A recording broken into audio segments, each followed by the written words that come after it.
Welcome back. Stas23 here, back again with some knife therapy, and today I have for you the Monterey Bay Knives Sea Otter.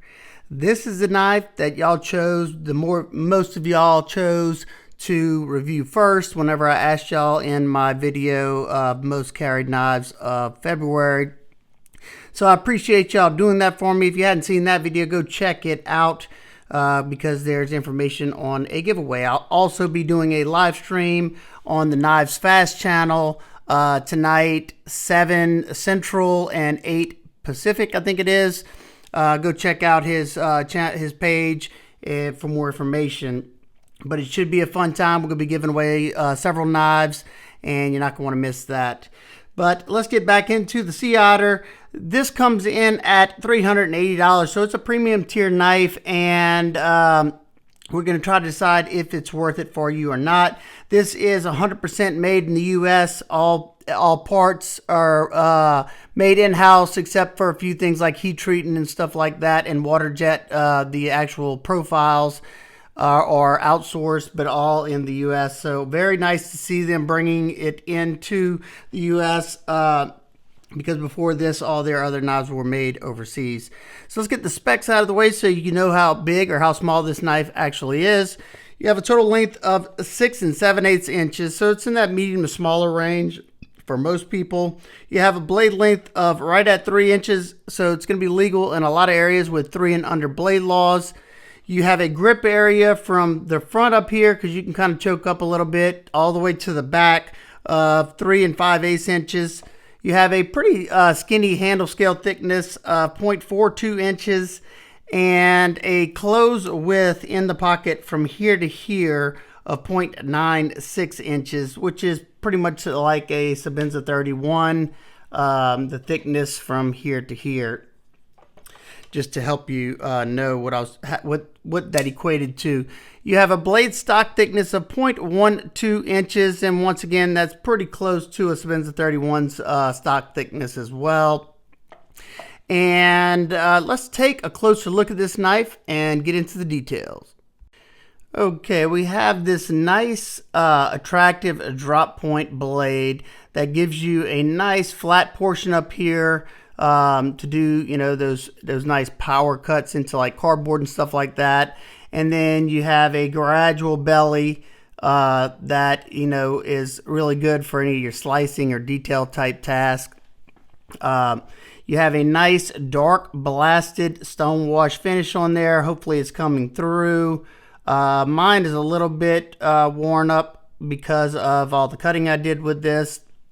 And the blade steel on this particular one is in CPM Magnacut. It's an amazing steel on paper, and you can look at my testing to see how well it did. We'll talk about that toward the end. You have a mid-height hollow grind that comes down to a nice thin edge to about 13 thousandths at the cutting edge. Very nicely done.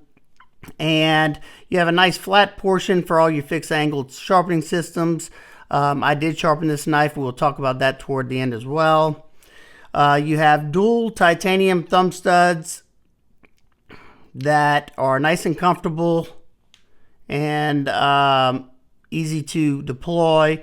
You have a nice robust tip right there, kind of similar to the tip on a 3-inch XM18. This is a spear point XM18. So as you can see, they got pretty similar tips there. So it's not a dainty tip by any means. You don't have to worry about, you know, snapping it, just doing like, you know, getting burning a hole or something in wood. You should be just fine. You do have some jimping up here. It's wide cut jimping and kind of deep. It does have sharp edges. I'll put a picture somewhere probably of this up close. It does grab a hole. Works great if you like jimping. It works great, and it is a little sharp, a little aggressive. But one thing that I did notice in all the cutting I did, it's very easy if you want to overshoot it. You know, this is my grip usually, especially if I come choke up on it a little bit. but I can easily overshoot that jimping. But if I want to use it and I need to keep my finger in place, it definitely grabs a hold to that thumb. You do have a sharpening tool that cleared the plunge line well, but after my first sharpening, I did start to create a little bit of a smile. And the only difficulty with, extending this is where in the closed position, you can see where it's touching that edge. So, where it's hitting, which is right back up in here. So if you want to extend this, you're going to have to extend it from like this spot right here, just so you don't, mess with your closed up blade going deeper into the handle or anything. The hollow ground blade performed really good. The factory edge came sharp, and I ended up testing this knife twice. I'm trying to get a better understanding of Magnacut and how it performs and what it likes, what it doesn't like. And it performed, pretty good. It got through all the testing with I would say a mediocre working edge still left on the knife at the end of the test. So I ended up sharpening this up at 20 degrees per side, matching the factory bevel. And I took it to 600 grit diamond on my wicked edge. And then I performed the test all over again. The second time, after sharpening it, which I raised the burr on each grit, so that's like several sharpenings basically. And I must say, on the second test, it performed outstanding. It got through all the material fine. They rock weld this to around 63, and in my opinion, that's good. 63, 64, 65. This is a steel that can handle those high hardnesses. But definitely saw the performance increase after I sharpened it on my wicked edge, leaving it at 600 grit edge just to give it some bite. I like that, especially, cutting different types of media. I find it works well. Usually you lose that absolute sharpness like very quickly. This time I held on to it for a good while. It made it all the way to the end of the testing, and it still had a nice sharp edge on it, and it still does for right now. Of course, it's not nowhere near as sharp as it was whenever it started, but it still bites into my finger right now, and still cuts phone book paper reliably. So in my opinion, that's a win. All right, let's move on to the action. The knife is riding on phosphor bronze washers in there. And I did take this knife apart so I could get a good look at the inside and how everything is done in the inside. I will say the phosphor bronze washers were very nice and crisp.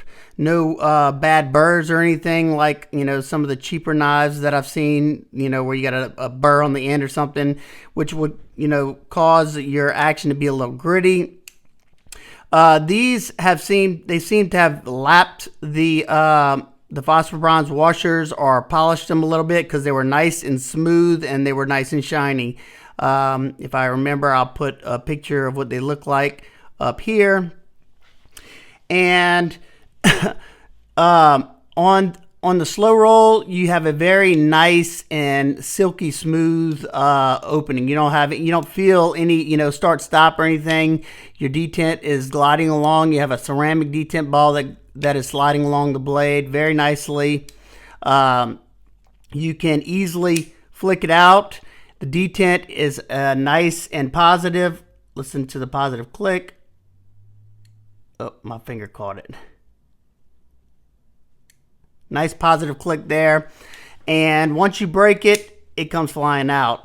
Now, mine has broken in nicer and nicer the more I carry it and use it.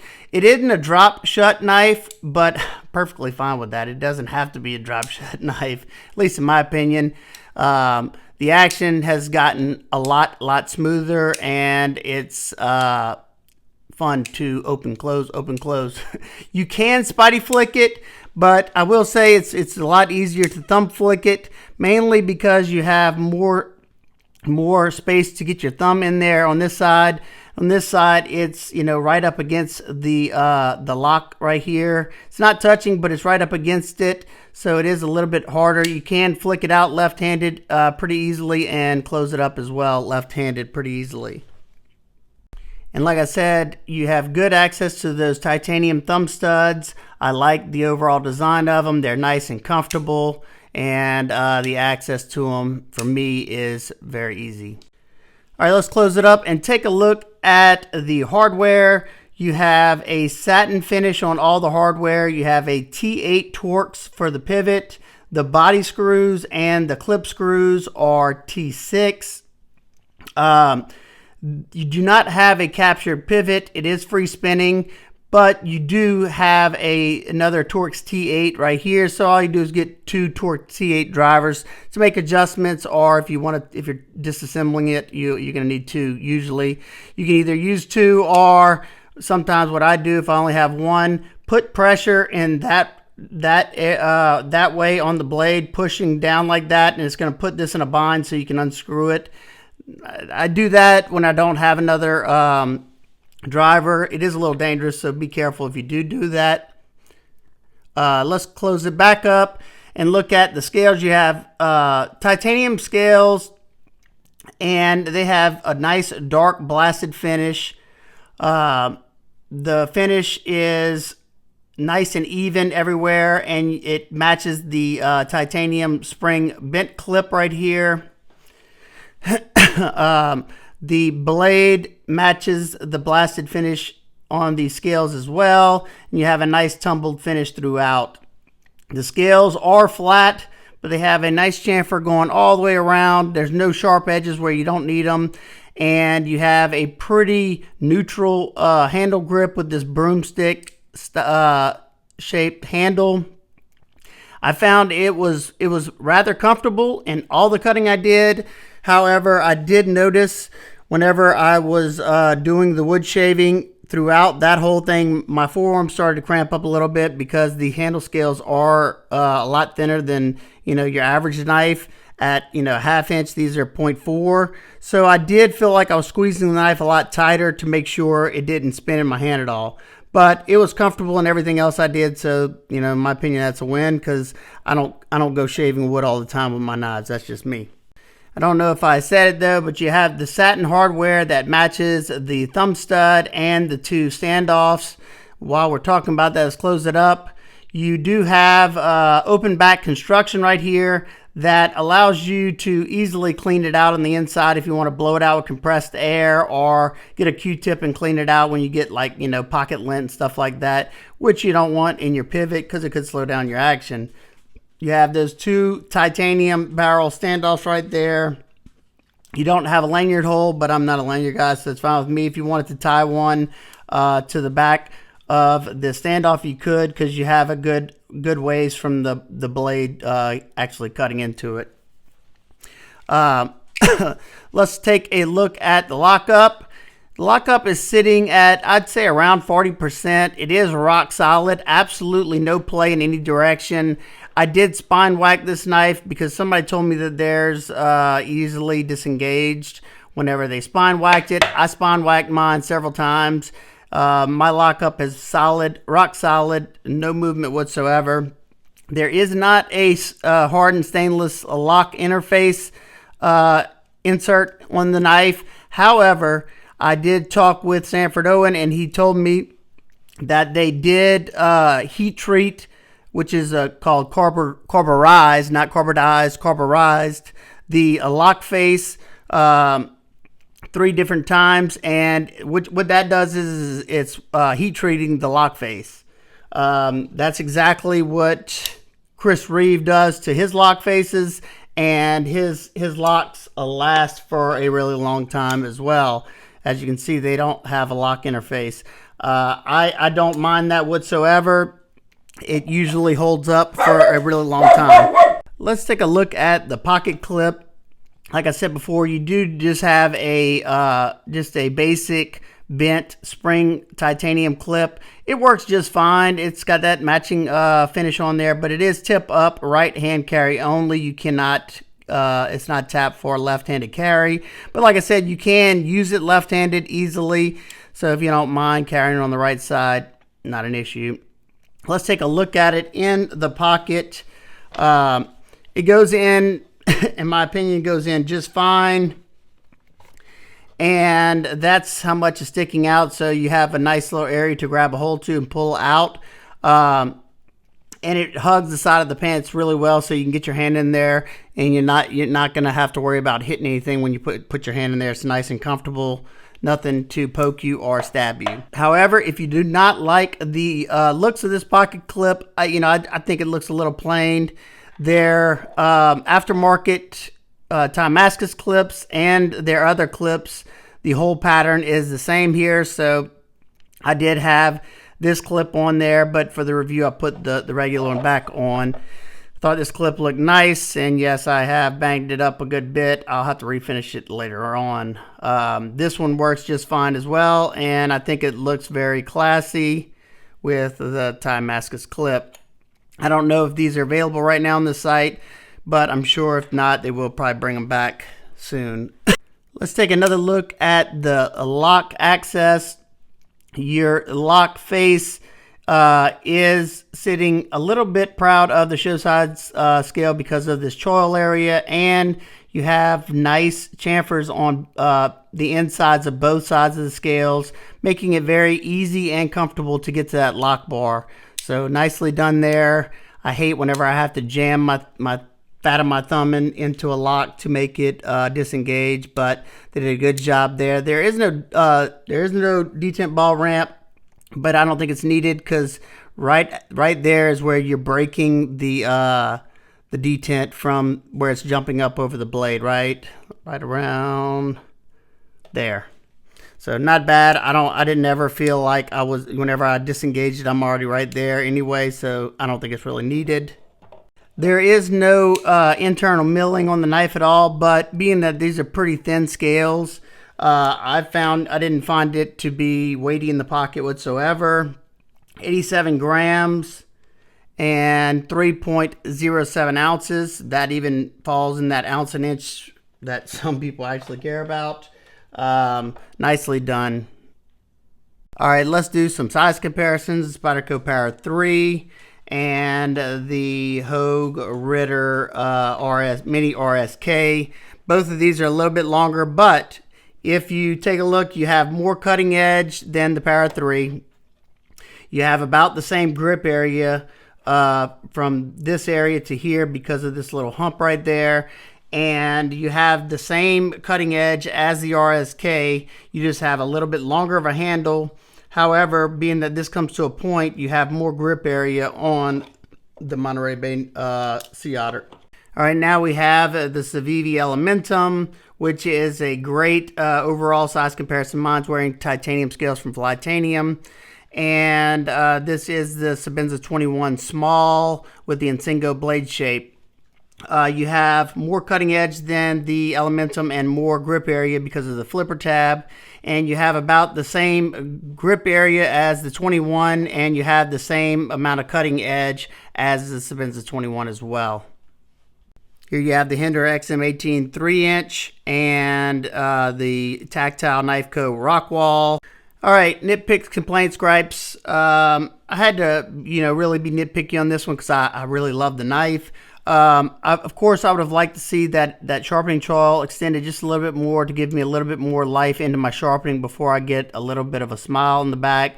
Not the end of the world, something I can fix myself if I need to, but just something to note. Also, I have never really seen this to be a problem unless it was, a cheaply made knife, but where the back of the blade right here contacts the stop pin, as you can see, it is flat.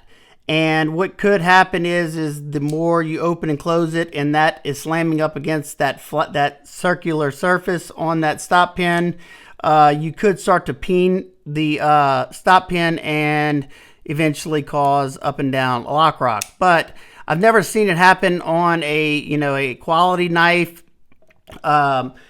Something you can see what I'm talking about here on the Spencer. They have just a slight little like curve like that. Basically, that gives you more surface area to wrap around that stop pin right there. Something that, you know, could be a problem, but I don't foresee it to be a problem. Also, it would have been nice to have all T8 hardware. I don't love the T6, but I will say they are quality. It is quality hardware. I had no problems with it feeling loose or wanting to strip out or anything. So it's really not an issue, a non-issue in my opinion. I would have liked to see a captured pivot, but being that they have Torx faces on both sides, I'm okay with it. I'm not that lazy. I can put two fasteners or hold the blade like I said. And lastly, something that might be a deal breaker for some, not for me. It doesn't have a hardened stainless insert that you could change out if something were to happen, but they did take the measures to make sure that you weren't just opening and closing the knife on soft titanium against hardened steel. They did heat treat it, which, as we've seen, like I said, with Chris Reeve knives, it's not a problem. It holds up very well, and in my opinion, it does hold up better than carbidizing with tungsten carbide. That's just something that ends up having to be redone, after maybe a year or so. So there you go. The overall value for a USA made knife, I think it's right in that ballpark, especially in Magnacut. I'm very excited that they decided to bring this one in-house. I hope they do more designs in the future in the US, because it's always is nice to have some of my favorite manufacturers that bring it in-house instead of outsourcing it. So I'd love to hear your thoughts. If you own one of these, let me know what you think, especially if you own one of Magnacut. What's your experience on it so far? And if you have any questions, comments, concerns, please leave them down below. I hope everybody's having an absolute wonderful, wonderful day. I will see y'all on the next one. Peace.